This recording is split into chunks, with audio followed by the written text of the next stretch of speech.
This consumer update is brought to you by the U.S. Food and Drug Administration.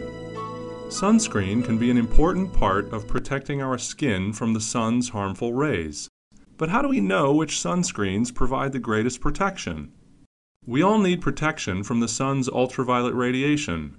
Also called UV radiation, it includes both UVB and UVA wavelengths. Sunburn is primarily caused by UVB. Both types of ultraviolet light can cause skin cancer and early skin aging. So how does sunscreen work? Let's think of our sunscreen as if it were a beach umbrella. Does it help protect against both UVA and UVB rays? Or does it let some wavelengths through? No sunscreen completely blocks UV rays, but by using the right product as directed, and in combination with other measures, including wearing protective clothing, you can reduce your risk of skin cancer and early skin aging. To begin providing adequate protection, sunscreens should have a sun protection factor, known as SPF, of at least 15.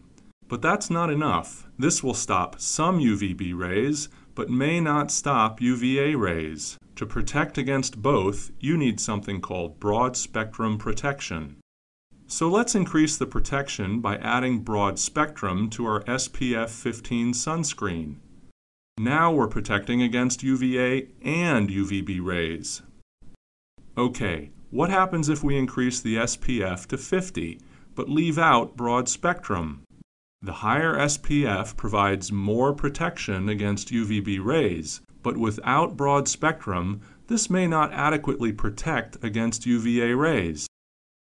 So what does all this science boil down to? For greater protection, sunscreen should have an SPF value of 15 or higher and be broad spectrum. Changes take a little time, so you may not see sunscreens labeled this way in 2011. But starting in the summer of 2012, for the greatest protection, look for sunscreens with an SPF of at least 15 and broad spectrum on the label. For more about sunscreen labels and how best to protect yourself, go to fda.gov/sunscreen.